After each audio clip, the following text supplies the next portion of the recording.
while some indigenous activists gear up to fight expansion of the Kinder Morgan Trans Mountain Pipeline on the streets and in court. Federal Liberal cabinet ministers say there's no going back on their decision to approve the $7.4 billion project. Inspired by some of the tactics used by protesters at Standing Rock in North Dakota, the Secwepemc Nation, situated along the Trans Mountain route, said Wednesday it was preparing to build 10 tiny houses in the path of the project's construction as a protest and with the hope of forcing a delay. The house is a symbol of the community's opposition to the pipeline and a message to the Trudeau government that the pipeline does not have Secwepemc consent, a right protected under the United Nations Declaration on the Rights of Indigenous Peoples, UNDRIP. Speaking to reporters at the National Liberal Caucus meeting in Kelowna, BC, Indigenous Services Minister Jane Philpott said such groups are free to stand in opposition, but the decision to approve is final. We know there are a variety of different views on this, Philpott said. But this is something we've already done a tremendous amount of work on, recognizing the principles of consent, recognizing the rights of First Nations.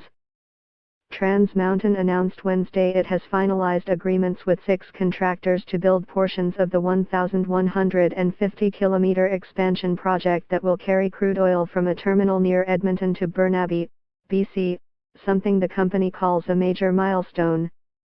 Construction is set to begin later this month. Federal cabinet approved the project last November. Prime Minister Justin Trudeau said the infrastructure is needed because of a dearth of pipeline capacity for Alberta producers. At the time, Trudeau said the government expects Kinder Morgan to meet and exceed the 157 conditions the National Energy Board imposed on the project, including spill mitigation plans. Environmentalists and their First Nations allies are planning a march Saturday titled Kinder Morgan, We Still Say No, in an effort to keep pipeline opposition on the agenda. Despite widespread opposition, Kinder Morgan is still promising to start construction of the Trans Mountain Pipeline expansion in first part of September. We don't know exactly what Kinder Morgan is planning, but we do know we need to be united and mobilized to stop the pipeline, the group said in a Facebook post. Natural Resources Minister Jim Carr said he expects to hear from some jittery BC MPs worried about the start of construction and the protests that will soon follow. We have a caucus of 184 very talented men and women, and the shyness gene is not dominant in MPs, and it's their role to express the views of the people who elected them, and that's what happens in caucus meetings, he said.